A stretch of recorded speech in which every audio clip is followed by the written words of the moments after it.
Now, once again, Raymond Arroyo. Welcome back to The World Over Live. He's written the single most successful book after the Bible, The Purpose-Driven Life. Tonight, in an exclusive interview, Pastor Rick Warren, founder of Saddleback Church, discusses the event that he says made him a new man.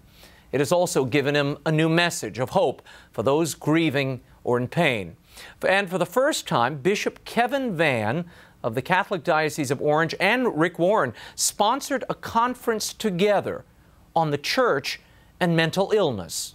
65% or so of people who have these struggles, the first place they come, as you said, is to the faith community, to the church. So our day here together is, I hope, a time for us. How can we see this as not just an incidental phone call that we get, but how can it be weaved into our life and our ministry, because it's present every place. So how can we be a more effective response of faith to folks who struggle? Jesus walked and healed and was with folks in the midst of all these difficulties. Yeah. One of the things we want to say right here up front, because some of you are struggling, many of you struggle with different mental illnesses, and many of you are in families. And I just want to say this day is going to be a day of hope.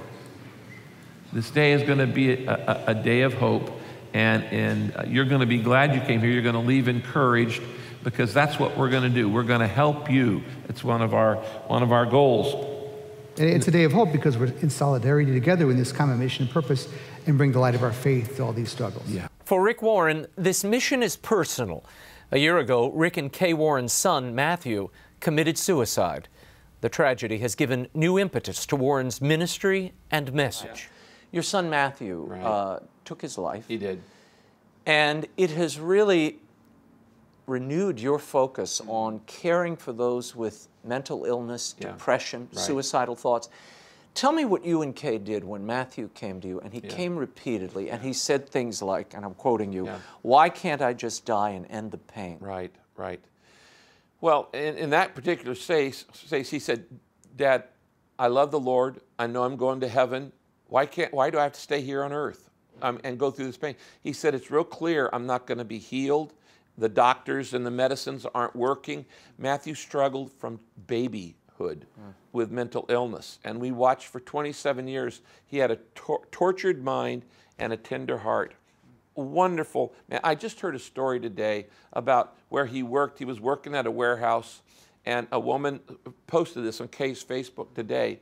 She said, my daughter went through a major depression, and that day she was so depressed she got under her desk at work and was just sitting there.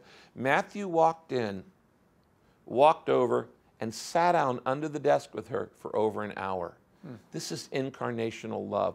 He had an incredibly tender heart. I've never seen anybody like him. He could walk into a room, and at a party he would know instantly who was in major pain. And while I would go and meet everybody in the room, and at the end, my other son, Josh, and I, we'd know everybody in the room, Matthew would focus on one because he was in so much pain. And when he said, why can't I just die? I said, well, Matthew, you may want to give up hope, but as your daddy, I cannot give up hope. And I never will stop believing that there can be a turnaround. And our prayer, we known from his birth, that we were going to someday be spokespeople for mental illness, because God doesn't waste a hurt. He wants to use it in our life. But we kept it pretty quiet during his privacy to him. It was his story to tell, and to protect his dignity. Our prayer was either A, he would be healed through prayer, or B, he would get the medication and the doctors that could help him manage his illness for the rest of his life. And so when that week that Matthew took his life, of course, was the worst week of my life, and I called it the Battle for Hope. It was 5 days after Easter. And what had happened is I had just preached Easter service. I'd preached a message called The Hope of the Resurrection. I had preached it 14 times to 55,000 people, and I was exhausted. Monday, I announced publicly that I was writing the first book since Purpose-Driven Life, and it was going to be called The Hope You Need, based on the Lord's Prayer, the Our Father. So then on Tuesday, I announced that after saying no for 32 years, I was actually going to start a radio program. I said no for 32 years. And we were going to call the radio program, and it's going now for a year, Daily Hope. Now you can see a pattern, the hope of the resurrection, the hope you need, daily hope. Wednesday I announced that week that I was going to start a new sermon series on dealing with hopeless times. Thursday, Christianity Today did a major article on our big missions peace project called Rick Warren's Final Frontier, Taking Hope to the World. And Friday, I got up and I felt like my chest was caving in. And Kay said, "Do you think you're having a heart attack?" I said, "No, I think I just got bronchitis." And so my associate chief of staff took me to the doctor and he said, "You've got pneumonia in both lungs." And so I called my associate pastor, said, "Tom, you're going to have to preach this weekend." I was planning to preach on what to do when you're under attack, 2 Chronicles 20. But I said, I want you to preach not that passage, but out of Samuel, the passage where David goes to his town of Ziklag, and they've killed all the men, and they've taken all the women and children captive, and they burned down the town, and David grieves. And I said, I want you to do a message called What to Do on the Worst Day of Your Life. Not knowing that night would be the worst day of my life. Now, it was like, you could see it, hope, hope, hope, hope, hope, hope, and then my son takes his life in despair. The day that my son took his life, the message that was being broadcast on my Daily Hope program was called Winning the Battle for Your Mind. And it was a very devastating time. It was the day I'd prayed would never happen and the day that I feared since his birth. Because you all grappled with this for a long time, as so many families do. And you seek medical help. Right. You try to surround them with love and support. And even right up until the end, he had dinner at your house? Oh, we had a great relationship. The night before, he'd come over and watch TV. If love could have healed his mental illness, he would have been healed. If I could think, if medicine, we had the best doctors in the nation, okay, because we would go to the top clinics, the UCLA, and all of the great schools, but we just couldn't get it there. And, you know, it's interesting that when, of course, this became big news because I'm a pretty public person, and it was all around the world, and I began to get letters. We probably received 35,000 letters of condolences. And Ray, honestly, the letters that meant the most to me were not the ones from prime ministers and presidents and rock stars. The ones that meant the most to me were people who Matthew had led to faith in Christ. And people would say, I'm going to be in heaven because of your son. And I remember writing in my journal that day, in God's garden of grace, even broken trees bear fruit. And we're all broken. We all have a little mental illness. Many people think mental illness means you're insane. Matthew was not insane, okay? But people have struggled with compulsions, with fears, with panic, with anger issues, depression. with deep depression, clinical depression. Have you ever been depressed? Oh yeah, I went through an entire year of depression in 1981, and that was the second year of this church, and my goal was not, oh God, build a great church. My goal was, God, can I get through Sunday? And I learned some lessons in that. Actually, the last Sunday of the first year of Saddleback Church, I stood up to preach and I fainted. Oh my God. In front of everybody. And I was just exhausted, emotionally, physically, spiritually, working 18 hours a day. And I took my wife and kids out to the desert where her parents lived in Phoenix, and I went out and had my desert experience for a month in the Arizona desert. And out there, the Lord taught me some things that prepared me to pastor a church that now has 140,000 names on the roll. It's like a city. I have 400 staff.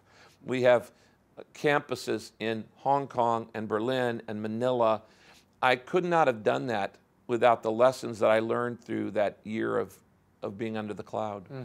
What was the lesson you learned over those almost 5 months of exile, self-exile? It was my grief sabbatical. You were mourning. Exactly. What did you learn out of that moment? When Matthew died, I took the next 4 months, I spent hours a day just in solitude or with Kay, thinking, praying, reflecting. You can't spend that much time with God and it not change you. I'm not the same man I was a year ago. I have the same personality, but I have a new understanding of Jesus, a new understanding of God's purpose in our lives, hopefully a new sympathy for people in pain. Did you ever doubt your faith and wonder why would God allow this after all I've listened for, all I've tried to do in my life? Well, no, I've never doubted God. I doubted His wisdom. Okay. In other words, it's like my kids. My kids have never doubted that they had a father, and they've never doubted that their father loves them. They have often doubted my wisdom. Do you know what you're doing? And actually, in times of grief, we go from shock to sorrow, and then this third stage is what I call struggle. And that's when you ask the why questions. Now, there's nothing wrong with asking why. Even Jesus asked why on the cross. My God, why? Okay? But the test is, what do you do when you don't get an answer? Because you're not going to get the answer on this side of eternity. We're not going to know the whys. Part of it is we don't have the brain capacity. It's like an ant trying to understand the internet. The ways of God will be fully understood in eternity. But what do you do when you don't get the answer? You go to stage 4, which is surrender. And that's where peace is. And I remember writing in my journal, I'd rather walk with God and not have my questions answered than have all my questions answered and not walk with God. See, Ray, what we think when we're in pain, we immediately try to find an explanation.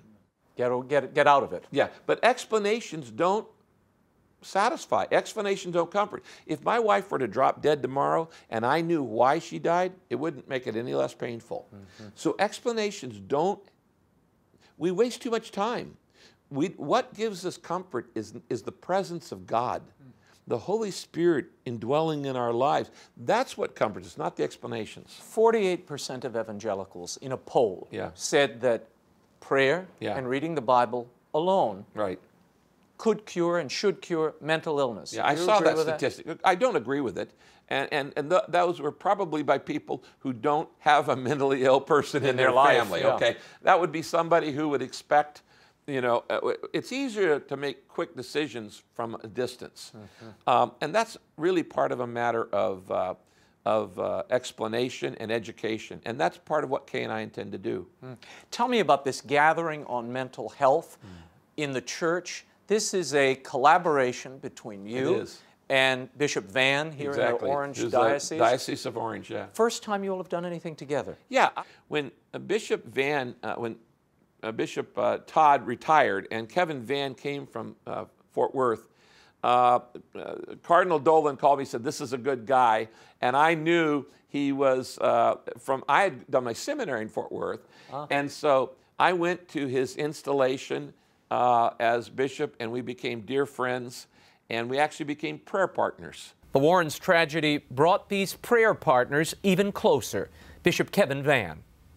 Then when his son committed suicide, I called him. And I would really call he and Kay just to check in on them monthly, every couple of weeks. They didn't have to respond back, but I called them. So he and I began to talk about all this afterwards. And so we kind of thought together, given the good relationships that are here in Orange County anyway between churches, how can we do something together? And we said, well, let's do a one day on the church and mental illness. And what do you hope will be the result of this? Well, a number of things. First, we want to start the conversation. We want to say it's okay to talk about mental illness. We want to open up the door a little bit wider. Mental illness in many ways is kind of like AIDS. There's a stigma attached to it. People don't want to talk about it. Now, I don't understand this when you think about it. If my liver doesn't work and I take a liver pill, there's no stigma to it. If I have lung cancer and I take cancer medicine, no stigma. If I have diabetes, no stigma. But if my brain doesn't work and I take a pill, why am I supposed to be ashamed of that? Your brain is simply another organ. And when the brain doesn't work, it doesn't work. And you know what? To tell someone with mental illness, you're depressed, just be happy. Right. Just try to get over it. Get over it. That's like telling a bird with a broken wing, just believe you can fly. It's not going to fly. The wing is broken. And when those neural pathways are broken, it's going to take more than just positive thinking and a good attitude. There are relational issues and physical issues and biological issues. They're all involved, but spiritual too. Tell me about the Matthew Warren Fund that you're starting. Yeah, well, we're not going to actually name it after him. We just used his name at the start, which was to invite people to give to help people with mental illness around the world. And really our goal as a pastor, of course, my belief is this belongs in, through, and to the church. I believe that the local church, the local parish, is the hope of the world, is the answer to all of our issues, because it has distribution, it has more volunteers, it has local credibility. It's where people go when they're in struggle. When people have mental illness, they don't call the police first, they don't call a lawyer first, they don't call a doctor first, they call their parish. And the first person is not even the priest. The first person is that receptionist. The conference is how to help and equip, say, pastoral workers, church workers, parish workers, to be able to respond in a way that's helpful to make good referrals and appropriate referrals. Because so often when they would come or call, you don't know what to do.